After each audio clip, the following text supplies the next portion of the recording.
오늘 예배를 위해서 와주신 우리 선교사님은 워싱턴 DC에 위치한 워싱턴 순복음 제일교회를 담임하고 계시는 윤창재 선교사님이신데요. 이 교회는 저와 여러분이 이영훈 당회장 목사님께서 늘 워싱턴 얘기를 하실 때마다 등장하는 그 사진 속의 교회이거든요.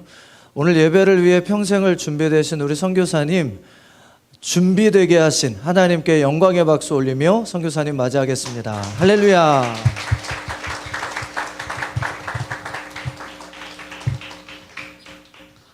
할렐루야. 우리 하나님께서 이곳 가운데 함께 하심을 믿으시기 바랍니다. 우리 하나님은 좋으신 하나님이십니다. 왜 좋으신 하나님이신가? 언제나 우리와 함께 하시는 하나님이시기 때문입니다. 또 우리의 사랑이시기 때문입니다. 우리가 높이기에 합당하신 정말로 크고 놀라우신 하나님이시기 때문입니다. 하나님과 함께하는 이 복된 시간이 진정 행복한 시간임을 저희 여러분들이 믿고 고백하고 경험하는 은혜 있게 되시기를 바랍니다. 주님의 존귀한 이름으로 여러분을 축복합니다. 이 복된 성전에서 함께 신앙생활하고 함께 하나님께 한 걸음 한 걸음 나아갈 수 있는 것은 참으로 놀랍고 큰 은혜입니다. 또 특별히 좋은 목사님들과 함께 또 좋은 동역자들과 함께 그와 같은 하나님의 뜻을 이루어 나아가는 것은 하나님께서 참으로 기뻐하시는 일이라고 생각합니다. 우리 사랑하는 김도훈 목사님과 함께 청년 시절 참 많은 시간을 함께 했습니다. 목사님과 많은 시간을 함께 보내면서 목사님의 사랑도 받고 목사님의 괴롭힘도 받고 잘 지냈습니다.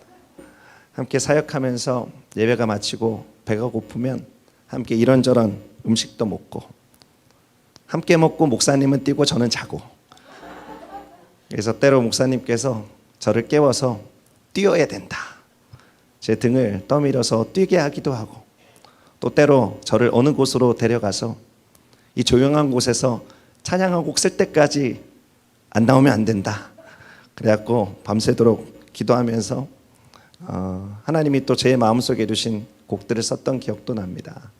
목사님이 참 따뜻하고 한편 자상한 사람이라는 생각이 들고요. 또 하나님께서 목사님과 저에게 그와 같은 귀한 시간을 주신 것에 대해서 감사를 드립니다. 오늘이 선교사님들과 함께하는 주일 3부 예배 마지막 시간이라고 들었습니다. 2주간 두 분의 목사님을 통해서 여러분들께서 하나님의 음성을 들으셨으리라고 믿습니다. 그리고 하나님의 임재와 다스림 가운데 여러분이 풍성히 거하셨으리라고 믿습니다. 하나님의 뜻과 계획이 여러분들의 삶 속에 충만하셨으리라고 믿습니다. 하나님께서 이 시간에도 동일한 은혜 베풀어 주실 줄 믿습니다. 여러분들께서 뉴스를 통해서 보셨겠지만 지금은 최근 미국이 무차별적인 총기 난사 사건으로 참 아픔을 겪고 있는 때입니다. 흑인에 대한 혐오로 한 백인 우월주의 청년이 총기를 난사해서 흑인들의 무고한 생명이 땅에 떨어지기도 하고, 또 아시아 사람을 혐오하는 어떤 사람에 의해서 몇몇 아시아 사람들이 죽기도 하고, 또 최근에 가장 아팠던 것은 한 고등학생이 초등학교에 들어가서 총기를 난사해 많은 초등학생들이 죽었던 일들도 있었습니다. 마음에 있는 분노 때문에, 또 마음에 있는 불편함 때문에, 또 그것을 잘못 표현하는 여러 가지 방법들로 인해서 그런 아픔들을 겪고 있는 것이죠. 최근에 미국에 있었던 통계 자료를 보면 이와 같은 대규모 총기 난사 사건, 그러니까 한 사람을 겨냥해서 쏘는 것이 아니고요, 그냥 드르륵 혹은 팡팡팡팡, 그냥 불특정한 사람들을 향해서 총을 난사해서 4명 이상이 총에 맞은 이와 같은 것을 대량 총기 난사 사건으로 그렇게 정의하는데요. 최근에 미국에서 이와 같은 일들이 3일에 2번 정도 있다라고 합니다. 그러니까 어느 곳이든 사실 안전지대가 없는 것이죠. 이 미국이 땅덩어리가 넓기 때문에 도시와 사람이 사는 곳에서 뚝 떨어진 곳에는 어떤 강도를 만났을 때 경찰이 오기 전에 그와 같은 것을 대처할 필요가 있기 때문에 총기의 허용을 허락했었는데, 그것이 다른 목적으로 사용되고 있는 것을 우리는 보게 됩니다. 최근에 텍사스에 총기 사건이 있고 난 다음에 며칠이 지나서 여러분 농구 좋아하시는지 모르겠습니다. 미국의 농구 리그가 NBA인데요.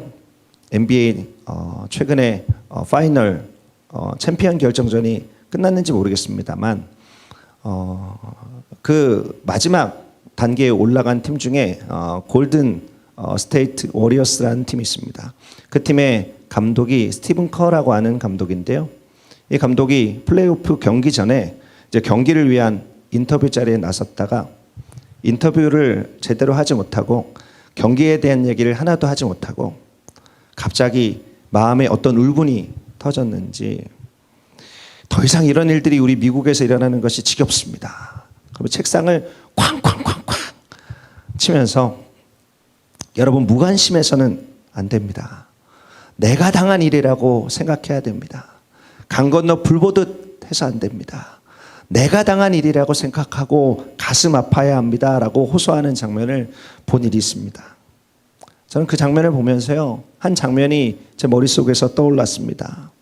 마치 예수님께서 우리들에게 또 저에게 생생하게 말씀하시듯 들려주시는 그와 같은 장면입니다. 그 장면이 누가복음 10장 2절의 말씀으로 기록되고 있는데요. 이르시되 추수할 것은 많되 일꾼이 적으니 그러므로 추수하는 주인에게 청하여 추수할 일꾼들을 보내주소서 하라.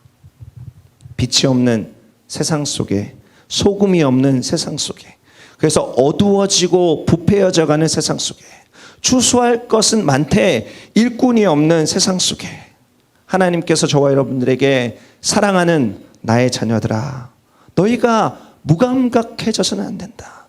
너희가 무감각해져서는 안 된다. 너희 안에 빛을 회복하고 너희 안에 소금을 회복해라. 나의 편지가 되고 나의 향기가 되어라. 나를 향한 뜻을 너희가 이루어야 한다. 사랑하는 성도 여러분, 3주 동안 하나님께서 베푸시는 큰 은혜 가운데 있으신 줄 압니다. 여러분, 왜 우리가 선교대회를 하나요?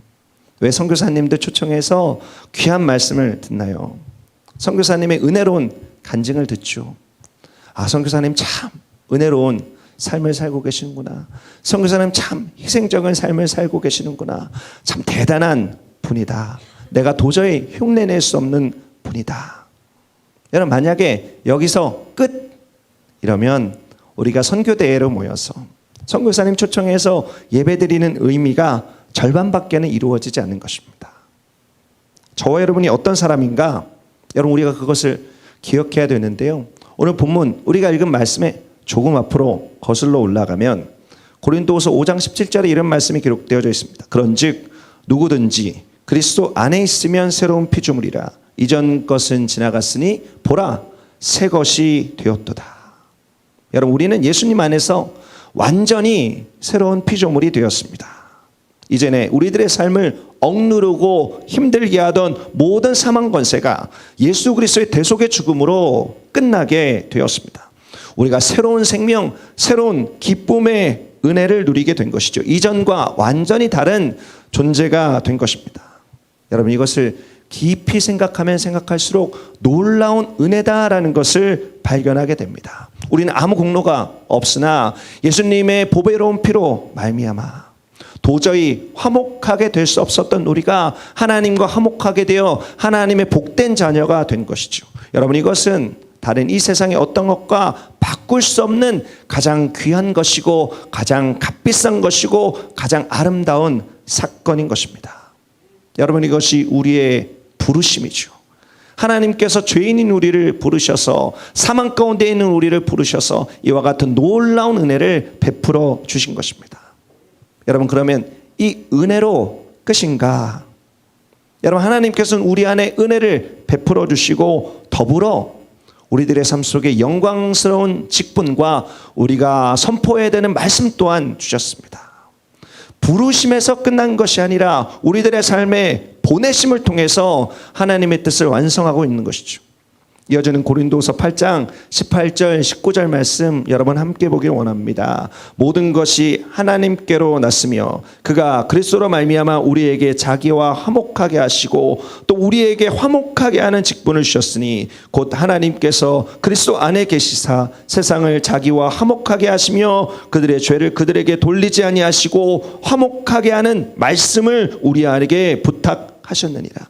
여러분 18절 끝부분에 화목하게 하는 직분이라는 말이 나오고 19절 끝부분에 화목하게 하는 말씀이라고 하는 부분이 나옵니다. 여러분 이것이 바울과 바울의 동역자들에게 주어진 직분이었고 말씀이기도 하고 또 저와 여러분들에게 하나님께서 주시는 직분이고 말씀이기도 한 것이죠. 하나님께서 우리 안에 베풀어 주신 은혜의 터 위에 하나님께서는 우리들에게 직분을 주십니다. 하나님께서 우리들에게 말씀을 주십니다. 그리고 세상으로 보내고 계신 것이죠. 그렇습니다. 그리스도 안에서 새로운 피조물 된 우리는 하나님과 세상을 화목하게 하고 또 그 안에서 형제 자매들을 화목하게 하는 놀라운 사명과 놀라운 말씀을 받으신 것입니다. 하나님께서 저와 여러분에게 그런 역할을 감당케 하셨으니 저와 여러분은 예수 그리스도의 사신이 된 것이죠. 우리는 하나님의 나라의 영광스러운 대사가 된 것입니다. 여러분 그것이 20절 말씀에 분명하게 나와 있죠. 여러분 그러므로 여러분들께 다시 한번 말씀드립니다. 선교 대회 때 우리 선교사님의 은혜로운 간증을 통해서 선교사님의 삶의 나눔을 통해서 내가 은혜를 받았다. 여러분 거기서 그치면 안 됩니다. 그것은 반쪽입니다. 여러분 나머지 반쪽을 채워야 되는데 그래야 이 선교대의 목적이 분명해지게 되는데 저와 여러분이 하나님께서 우리들의 삶에 맡기신 직분과 말씀을 다시 한번 기억하는 것입니다. 그리스도의 대사가 되어서 우리도 선교사님처럼 이 세상에 예수 그리스도께서 맡기신 우리들의 삶의 목적을 이루어 드리겠다. 하나님께서 찾으시는 이 땅에 거룩한 추수의 일꾼으로 쓰임 받아야겠다라는 결단이 있어야 되는 것이죠. 여러분 그렇다면 우리가 그리스도의 대사로서 이 세상 속에 구체적으로 선포해야 되는 말씀이 어떤 것인가? 여러분 저와 여러분들이 살아가고 있는 이 땅의 상황을 보기 원합니다. 여러분 이 땅은 오래도록 전염병의 공포를 알았습니다. 2년 반 정도의 팬데믹의 시간을 겪었고 이제 팬데믹이 끝날 만할 쯤 되니까 원숭이 두창 이런 이야기가 들립니다. 여러분 세계적인 전염병의 창궐의 주기가 굉장히 짧아지고 있죠. 100년에 한 번씩 나타나던 전염병의 주기가 2년 3년에 한 번씩 나타나고 있습니다. 또 우리가 함께 기도했듯이 우크라이나와 러시아의 전쟁의 그 폭격과 총성이 그치지 않은 상황 가운데 살고 있습니다. 이와 같은 때 누구나 마지막 때라고 인정하는 이 때에 하나님께서 저와 여러분들을 빛과 소금으로 삼으시길 원하십니다. 하나님의 스피커로 삼으시길 원하십니다. 하나님의 대사, 하나님의 사신으로 삼으시기를 원하고 계신 것이죠. 하나님께서 이 시간 하나님의 말씀을 저와 여러분들의 입술 가운데 넣어주는 축복의 역사가 있게 되시기 바랍니다. 그래서 여러분의 삶의 자리에서 이것을 외치고 선포함으로 우리 안에 주신 거룩한 하나님의 보내심의 사명을 이루는 저와 여러분 되시기를 예수 그리스도의 이름으로 축원드립니다. 그리스도의 대사로서 외쳐야 되는 첫 번째의 외침이 무엇인가? 첫 번째 선포가 무엇인가? 그것은 하나님과 화목하십시오라고 하는 선포입니다. 우리 옆에 있는 분들에게 이렇게 고백하고 선포하시기 바랍니다. 하나님과 화목하십시오. 여러분 고린도후서 5장 20절 말씀을 보실까요? 그러므로 우리가 그리스도를 대신하여 사신이 되어 하나님이 우리를 통하여 너희를 권면하시는 것 같이 그리스도를 대신하여 간청하노니 너희는 하나님과 화목하라. 너희는 하나님과 화목하라.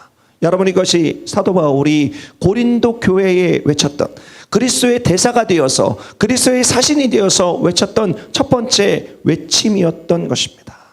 그리고 이 외침을 우리들에게 이 세상에 외치라고 말씀하고 있는 것이죠. 이 세상에는 하나님께서 사랑하시는 영혼들이 있습니다. 그 영혼들에게 누군가 외쳐야 하나님의 마음을 알 것 아니겠습니까? 여러분 이 땅은 점점 어두워져 가고 있고 이 땅은 점점 하나님과 멀어져 가고 있습니다. 하나님과 화목하는 것이 아니라 하나님께 멀어지고 하나님을 대적하는 모습들을 발견하게 됩니다. 여러분, 제가 사역하는 미국은 참으로 복된 동기들로 시작하게 되었습니다. 미국의 청교도들이 신앙의 자유를 찾아서, 예배의 자유를 찾아서 그 먼 항해의 길을 달려왔습니다. 그들의 목적은 단 하나였습니다. 다른 것이 아니었습니다. 예배드리고 싶다, 하나님 제대로 섬기고 싶다, 여러분, 것이 미국의 출발점이었습니다. 제가 작년에 플리머스에 가서 그들이 타고 왔던 메이플라워 모형도 보고 그 땅의 여러 가지 모양 모습들도 보았습니다. 그럼 제 마음속에 감동이 되었습니다. 이것이 미국의 출발점이구나. 하나님께서 완전케 하신 이 땅의 출발점이구나. 그러나 이 땅의 모습은 어떠한가? 자꾸 하나님께 멀어지는 모습이 있지 않은가? 제 마음속에 그때부터 하나님께 드리는 새로운 회복의 기도가 터져나오기 시작했습니다. 하나님, 사람들이 볼 때는 그 청교도 그 배 타고 멀리 그 바다를 건너와서 때로 사람들이 죽기도 하고 초라한 모습으로 그 땅 가운데 살아갔지만 하나님께서는 그때 그 모습을 완전하게 보셨습니다. 하나님, 이제 미국을 회복하여 주옵소서. 하나님과 화목하게 되기 위해서, 하나님을 더욱더 돈독해 되기 위해서 그 배를 타고 그 항해의 길을 걸었던 그들의 마음이 우리 가운데 회복되게 하여 주옵소서. 여러분, 팬데믹을 지나면서 많은 사람들의 마음이 황폐해졌습니다. 많은 사람들의 마음속에 분노가 있어서 그런지 여러 가지 난폭한 행동들이 나오고 있습니다. 여러분, 그런 사람들에게 정말 필요한 것은 무엇일까요? 정말 필요라는 것은 예수님의 십자가의 은혜를 통한 하나님과의 화목함입니다. 하나님과의 화목함이 없이는 그 마음속에 있는 분노도 좌절도 고통도 실망도 이겨낼 수 있는 방법이 없는 것이죠. 2년 동안의 팬데믹을 지나면서 또 앞으로 우리가 겪게 될 여러 가지 어려운 일들을 바라보게 되면서 하나님과의 화목함이 얼마나 필요한 일인가, 하나님과의 화목함이 얼마나 실질적인 일인가를 깊이 생각하게 됩니다. 미국보다 한국이 코로나가 먼저 시작되었죠. 뉴스를 보면서 한국 걱정하고 있는데 시간이 지나면서 한국에 계신 분들이 저에게 계속 전화를 하게 됩니다.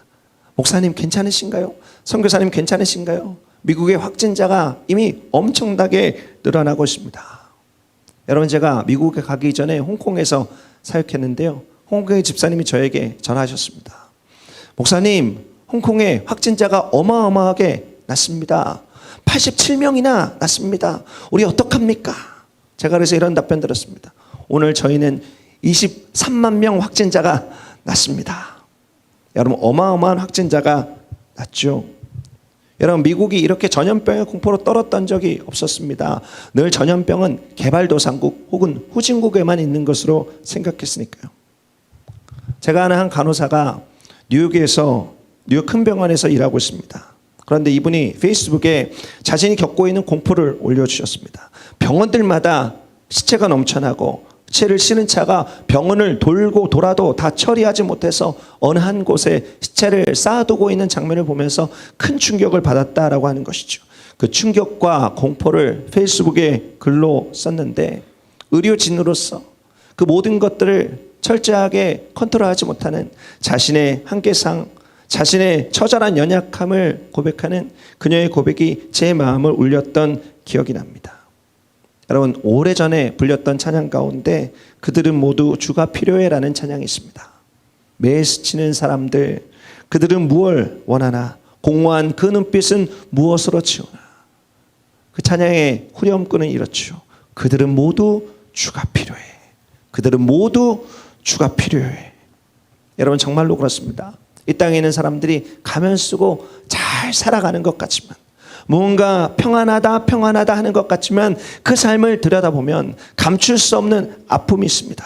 감출 수 없는 공허함과 고통과 두려움이 있습니다. 눈물을 흘리고 아파하고 힘들어하고 위로받기 원하지만 늘 서로 상처를 주고받고 있는 연약함이 있습니다. 여러분, 그들에게 필요한 것은 무엇입니까? 그들에게 필요한 것은 무엇입니까? 그들에게 필요한 것은 주님. 그들은 모두 주가 필요해. 그들은 모두 주가 필요해. 사랑하는 성도 여러분, 이것을 기억하시기 바랍니다. 우리가 그리스도의 대사가 되어서 이것을 외치기를 원합니다.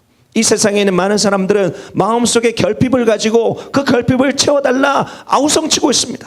여러분, 그럴 때 우리가 제시해야 되는 해답은 무엇입니까? 바로 예수 그리스도. 바로 예수 그리스도. 오늘 사도 바울이 고린도 교회에 외치고 있듯 하나님과 화목하십시오. 예수 그리스도를 통해서 하나님과 화목하십시오. 그것이 우리들의 마음속에 결핍을 채울 수 있는 유일한 길입니다. 저와 여러분들이 고난의 때에 그와 같은 메시지를 잊지 않는 저와 여러분 되시기를 예수 그리스도의 이름으로 축원드립니다. 자, 이어지는 말씀 통해서 그리스도의 대사가 되어 외쳐야 되는 두 번째 선포를 발견하게 됩니다. 그것은 어떤 것인가? 하나님의 은혜를 헛되이 받지 마십시오라고 하는 것입니다.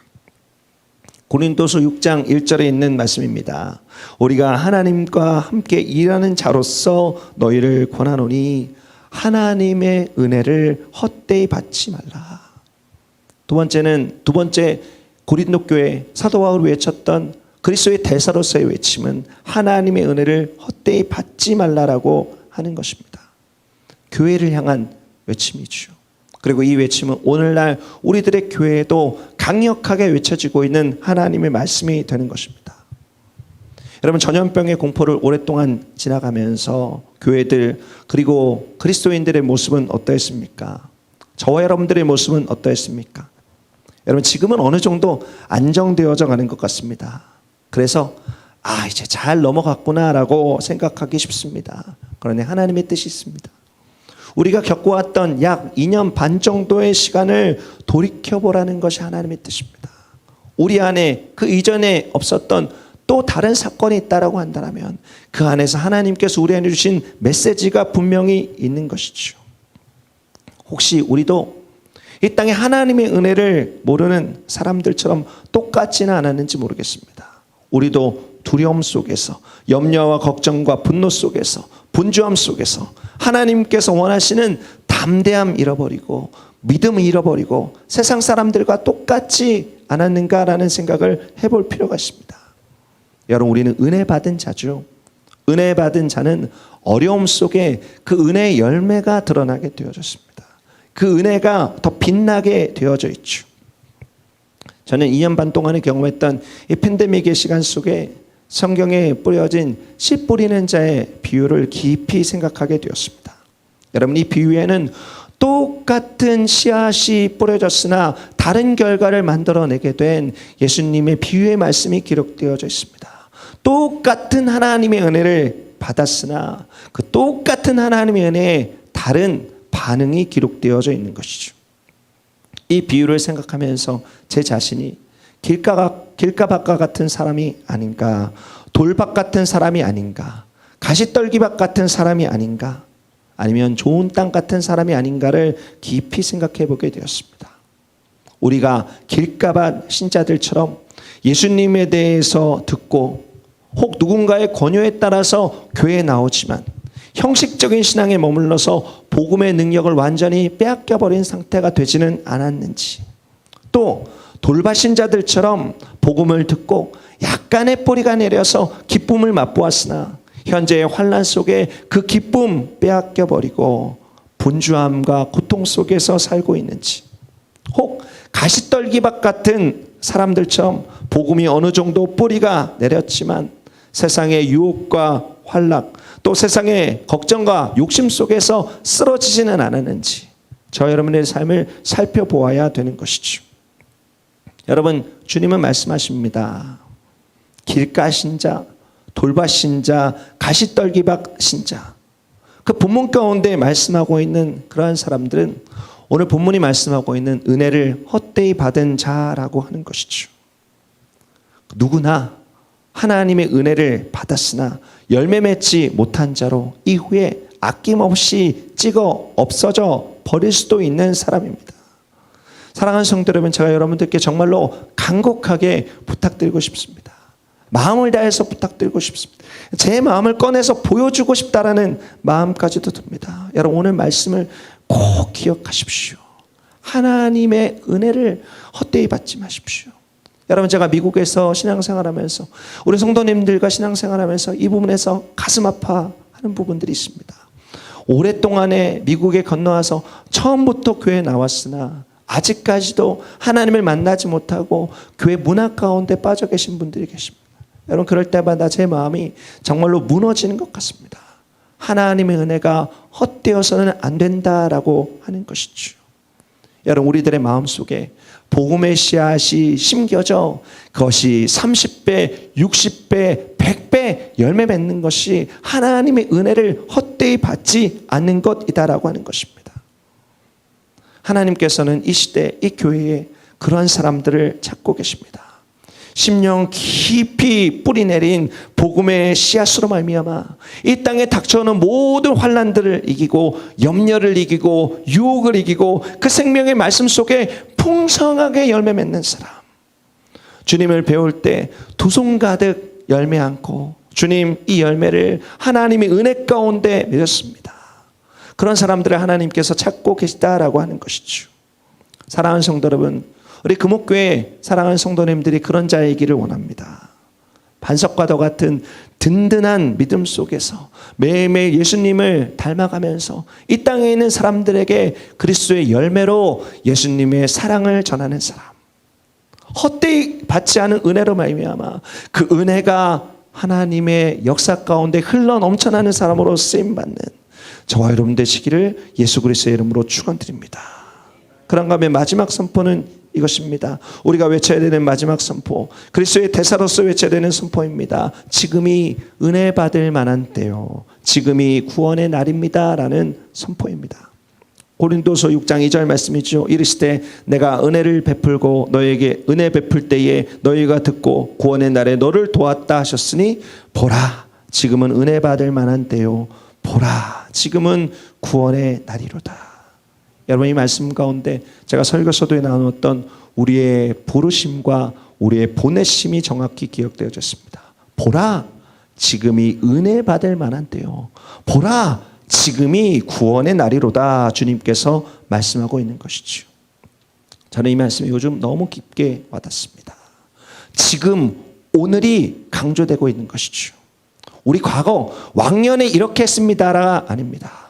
미래에 이렇게 할 것입니다라는 불확실함도 아닙니다. 오늘입니다. 오늘 보라 지금이 은혜 받을 만한 때요, 보라 지금이 구원의 날이로다. 여러분 우리가 겪었던 이 코로나 바이러스의 사망률이 전 세계적으로 몇 퍼센트나 될까요? 백신 없이 한창 이 코로나 바이러스가 퍼져나갈 때 전 세계 사망률이 3.73%였습니다. 그리고 지금은 많이 떨어졌죠. 제가 엊그제 통계를 찾아보니까 1.19%로 떨어졌습니다. 참고로 그 이전 사스가 있을 때는 9.3%가 사망했고 또 그 다음 메르스가 있을 때는 35%가 사망했습니다. 물론 사스와 메르스의 감염률은 굉장히 적었죠. 제가 이렇게 말씀드리는 것이 코로나 바이러스의 사망률 1.19%가 낮다라는 뜻이 아닙니다. 소중한 생명이 이 땅 가운데 떨어지는 것은 여전히 안타까운 일이죠. 그런데 우리가 생각해 봐야 될 것, 3.73%의 사망률 때문에 세계가 벌벌 떨었습니다. 모든 사람들이 공포 가운데 지냈습니다.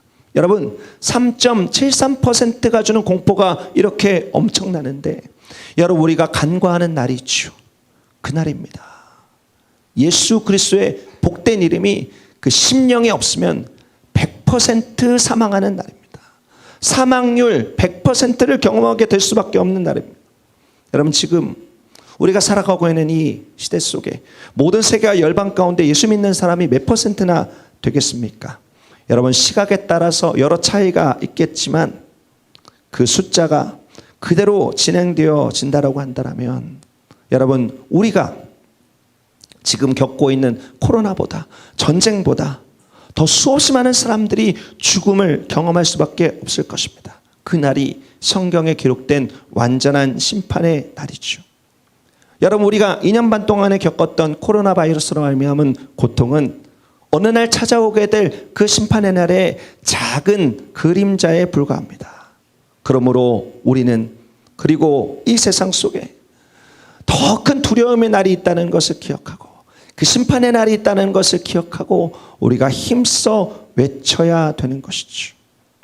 지금 우리가 비록 힘들 수 있습니다. 어려울 수 있습니다. 그러나 아직 은혜의 때가 끝나지 않았습니다. 오늘은 구원의 날입니다. 오늘은 우리가 주님께 돌아올 수 있는 넉넉한 기회가 있는 날인 것이죠. 예수 그리스도라는 백신이 우리들의 삶에 없으면 치사율 100%가 이를 날이 있다는 것을 기억하면서 우리들의 삶 속에 구원의 십자가를 때를 얻든지 못 얻든지 외쳐야 되는 것입니다. 그러므로 2022년 6월 10일 오늘이 구원의 날입니다. 오늘이 은혜 받을 만한 때라는 것이죠. 사랑하는 성도 여러분, 이것을 기억하며 여러분이 사랑하는 사람들에게 외치는 축복의 역사가 있게 되시기를 예수 그리스도의 이름으로 축원드립니다. 이 세상에 있는 사람들이 다른 여러 가지 것들을 생각하느라 분주할 때 우리들의 삶의 목적을 가지고 그리스도의 대사로서 외치는 은혜가 있게 되시기를 예수님의 이름으로 축원드립니다. 예수님 없이 잘 살아갈 수 있다라고 생각하는 이 세상의 사람들에게 주님께서 우리들에게 주시는 이 놀라운 선포를 기억하십시오. 고린도전서 1장 22절부터 24절 말씀을 읽어드리죠. 유대인들은 표적을 구하고 헬라인들은 지혜를 찾으나 우리는 십자가에 못 박힌 그리스도를 전하니 유대인들에게는 꺼리끼는 것이요 이방인들에게는 미련한 것이로되 오직 부르심을 받은 자들에게는 유대인이나 헬라인이나 그리스도는 하나님의 능력이요 하나님의 지혜니라. 우리가 외쳐야 되는 이 복된 외침. 세상의 사람들, 나의 사랑하는 형제 자매들이여, 당신들이 볼 때는 십자가에 못 박히신 예수가 아무것도 못하는 것 같고 미련한 것 같지만 예수 그리스도가 하나님의 능력입니다. 하나님의 지혜입니다. 이 세상의 멸망과 심판에서 우리를 구원한 유일한 구세주이십니다. 아직은 은혜의 날입니다. 지금은 구원의 날입니다. 돌아와야 합니다. 돌아와야 살 수 있습니다. 사랑하는 성도 여러분, 이것이 저와 여러분의 입술 가운데 외쳐지게 될 줄 믿습니다. 그래서 이 시대를 향한 하나님의 놀랍고 복된 뜻이 이 외침과 선포를 통해서 이루어지게 될 줄 믿습니다. 이와 같은 놀라운 역사를 이루어 나가는 우리 금옥교회 성도님들 되시기를 예수 그리스도의 이름으로 축원드립니다. 오늘 함께 나누었던 말씀을 마음속에 새기십시오. 그리고 함께 기도하기 원합니다. 간구하기 원합니다. 선교 대회가 이제 마쳐지고 우리가 선교대의 의미를 깊이 생각하는 이 즈음에 저 여러분들이 대사로서 이 세상 가운데 외쳐야 되는 세 가지의 중요한 메시지가 있다는 사실을 기억하십시오. 여러분, 무엇입니까? 첫 번째 메시지, 하나님과 화목하십시오. 어떻게든지 하나님과 화목하십시오. 그런가 하면 교회와 그리스도인들에게 외쳐야 되는 메시지는 어떤 것입니까? 하나님의 은혜를 헛되이 받지 마십시오. 제발 하나님의 은혜를 헛되이 받지 마십시오. 복음을 교회 문화 정도로 생각하지 마십시오. 복음을 그냥 세상의 일부 정도로 생각하지 마십시오. 복음은 생명을 주는 복된 하나님의 양식입니다. 그리고 이 시대에 외쳐야 되는 세 번째 메시지는 무엇입니까?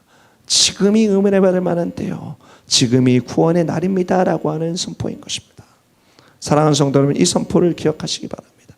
이 선포를 여러분의 삶 속에 외치시기 바랍니다. 그래서 올해 2022년도 저와 여러분을 이 복된 선교대회로 부르신 하나님의 귀한 뜻을 이루어 나가는 저와 여러분 되시기를 예수 그리스도의 이름으로 축원드립니다.